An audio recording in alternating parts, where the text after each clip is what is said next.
Hugeng Iman Santoso atau biasa dipanggil dengan panggilan Jenderal Hugeng lahir di Pekalongan, Jawa Tengah pada 14 Oktober 1921. Sebagai anak sulung dari 3 bersaudara, pasangan Sukaryo Karyo Hatmijo dan Oemi Kalsum, ayahnya yang pegawai Aptenar pemerintah Hindia Belanda. Hugeng diberikan kebebasan untuk menentukan masa depannya. Jadi saat remaja, ia pun bercita-cita ingin seperti komisaris polisi Anting Tadikusumah, sahabat ayahnya, seorang polisi yang dinilai sangat gagah penampilannya. Pak Anting dipanggil demikian oleh Hugeng. Adalah kepala jawatan kepolisian di Kepresidenan Pekalongan yang kemudian ditunjuk menjadi kepala kepolisian Republik Indonesia di wilayah Jakarta Raya pada 1945. Maka ketika gagal masuk Algemeen Middelbare School atau AMS, macam SMA di zaman Belanda, karena tentara pendudukan Jepang terlebih dahulu masuk dan menjajah Indonesia, Hugeng memilih bekerja sebagai pegawai di sebuah stasiun radio. Dalam bekerja di stasiun radio, Hugeng antusias mengikuti kursus pendidikan polisi di masa Jepang. Ia bersemangat karena cita-citanya terwujud untuk menjadi seperti sosok Pak Ating. Namun saat lulus, Hugeng agak kecewa. Pasalnya, Hugeng hanya menjadi tantama polisi yang pangkatnya 2 tingkat di bawah inspektur polisi kelas 2 atau bintara. Bukan seperti Anting yang selalu menyandang revolver, ia pun tak meneruskan karirnya. Tamat dari sekolah kepolisian Jepang, ia belajar hukum di Red Hook School atau RHS di Batavia pada tahun 1940. Di RHS di Batavia, Hugeng kemudian mengikuti pendidikan polisi di Sekolah Tinggi Daika Kotoketsu Gakko, Sekolah Pendidikan Polisi di Lido, Sukabumi, Jawa Barat. Lulus dari Lido, Hugeng mendapat tugas di Semarang. Karena Semarang mendadak digempur Belanda, Hugeng kembali ke kampung halamannya di Pekalongan. Namun tak lama Hugeng akhirnya masuk kembali ke Akademi Kepolisian atau Akpol yang pertama kali dibentuk di Semarang. Lulus Akpol, Hugeng ditugaskan di Yogyakarta. Di Yogyakarta, Hugeng bertemu calon istrinya Mary atau Meriati Ruslani, gadis cantik penyiar radio militer yang masih keturunan Belanda. Mereka kemudian menikah. Keduanya sempat memerankan sandiwara radio di tempat Mary bekerja. Sandiwara itu berjudul Saija dan Adinda yang diambil dari buku Max Havelaar karya Multatuli. Hugeng memang lebih senang dipanggil Hugeng saja, walaupun nama lengkapnya Hugeng Iman Santoso. Nama itulah yang tercantum dalam name tag di seragam dinas kepolisian sejak lulus dari kursus polisi di awal masuknya Jepang pada tahun 1942. Sekolah Polisi Sukabumi pada tahun 1944 hingga lulus dari Perguruan Tinggi Ilmu Kepolisian atau PTIK Jakarta tahun 1952. Bahkan hingga Hugeng menjadi Kepala Jawatan Imigrasi, Menteri Sekretaris Presidium Kabinet, Wakil Menpangak, serta Menpangak. Sepulang bertugas di Kota Medan, Sumatera Utara, pada tahun 1960, Hugeng sempat lontang-lantung alias tak punya pekerjaan di Jakarta.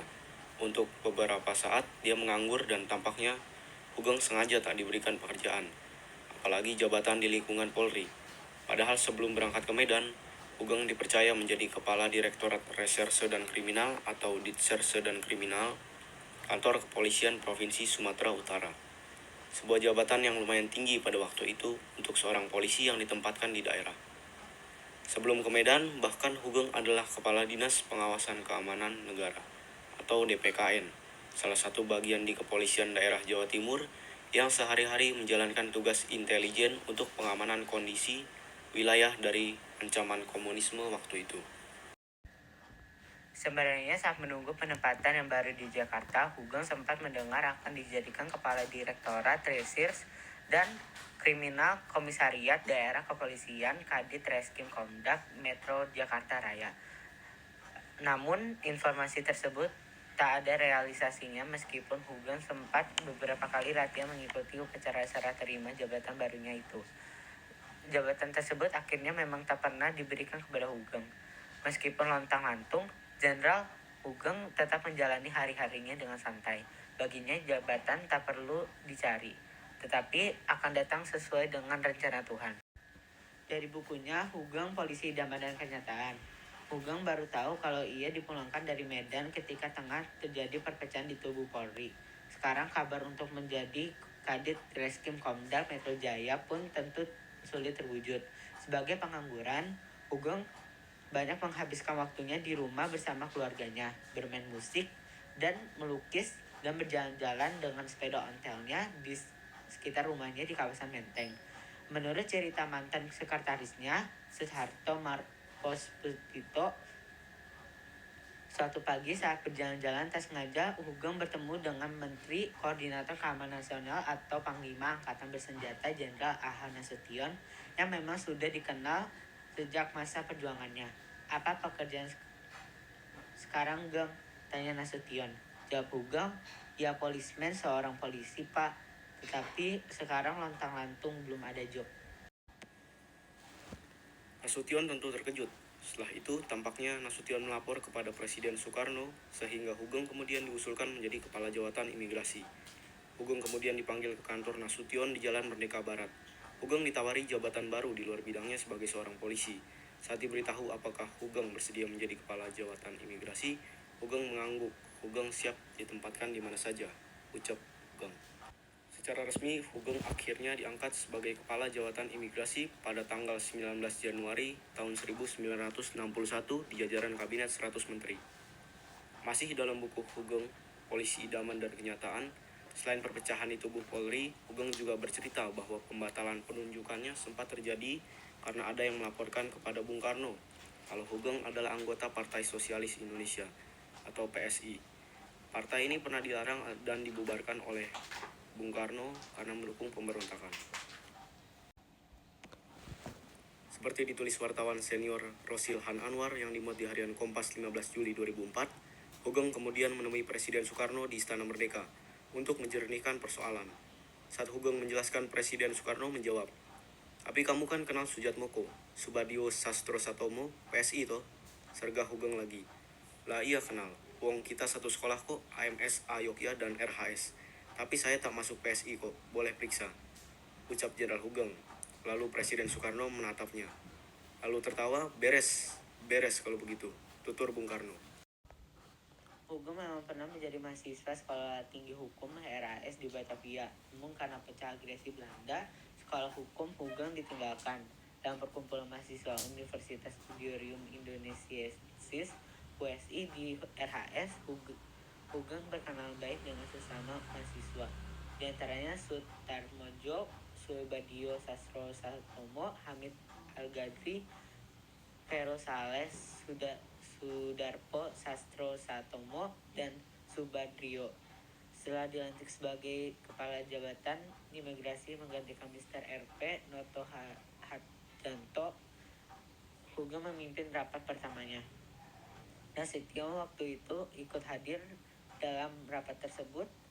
Nasution berharap Hugeng membawa perubahan dan organisasi dan manajemen imigrasi yang saat itu dinilai syarat kepentingan pihak-pihak lain. Tugas utama pelayanan imigrasi diutamakan kepada masyarakat. Di dalam Lekdas kepemimpinan Hugeng, ia masyakarasi tak lagi banyak intervensi karena Hugeng tegas tanpa kompromi. Bahkan campur tangan dari lembaga lain berhasil diminimalisasi oleh Hugeng. Cukup lama Hugeng mengemban jabatan sebagai Kepala Jabatan Imigrasi di kantor Teguh Umar, Jakarta Pusat. Pada Juni 1964, Hugeng menyatakan mundur sebagai Kepala Jabatan Imigrasi. Dia kemudian digantikan oleh Widiga Sudikma, Wakil Kepala Jabatan Imigrasi. Menurut penuturan mantan Sekretaris Hugeng saat menjabat sebagai Menteri atau Sekretaris Presidium Kabinet Darto sejak Maret hingga Juli 1966, jabatan sebagai Kepala Jabatan imigrasi merupakan karir pertama Hugeng di luar korpsnya sebagai polisi. Hugeng tergolong pejabat yang cukup lama memimpin jabatan imigrasi Indonesia. Sejak diangkat pada 19 Januari 1961, Hugeng baru mengakhiri jabatannya pada sekitar awal Juni 1964. Kemudian saya ketahui bahwa di tubuh jabatan imigrasi diperlukan kepemimpinan yang tegas.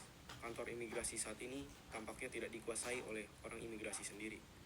Yang berkuasa justru orang-orang non-imigrasi, diantaranya bagian Intel TNI Angkatan Darat atau DPKN Kepolisian, Korps Polisi Militer, dan Kejaksaan Agung.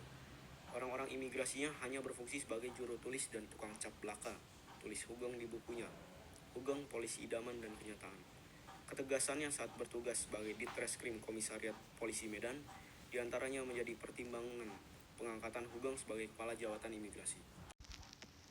Menurut penuturan mantan Sekretaris Hugeng saat menjabat sebagai Menteri Sekretaris Presidium Kabinet, Darto, sejak Maret hingga Juli 1966, jabatan sebagai Kepala Jabatan Imigrasi merupakan karir pertama Hugeng di luar korpsnya sebagai seorang polisi.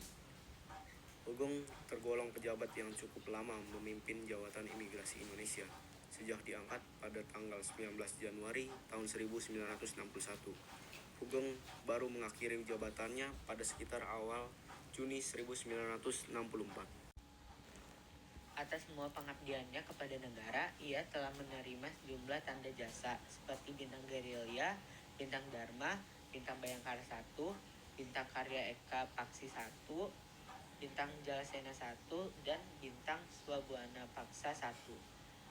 Dia pun menerima sederet Satya Lencana, misalnya Satya Lencana Sabta Marga, Satya Lencana Perang Kemerdekaan 1 dan 2, Satya Lencana Peringatan Kemerdekaan, Satya Lencana Prasetya Pancawarsa, Satya Lencana Dasawarsa, Satya Lencana GOM 1, Satya Lencana Yana Utama, Satya Lencana Penegak, dan Satya Lencana Kesatria Tama.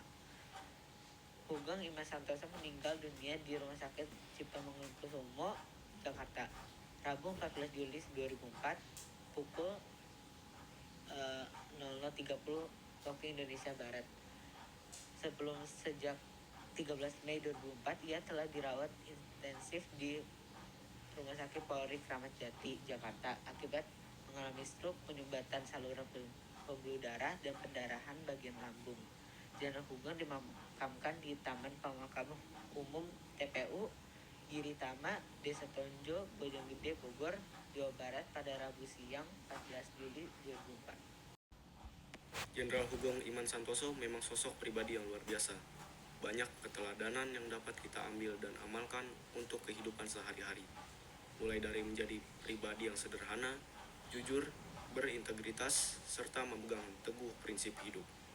Dan juga tentu saja memiliki jiwa patriotisme dan nasionalisme yang luar biasa.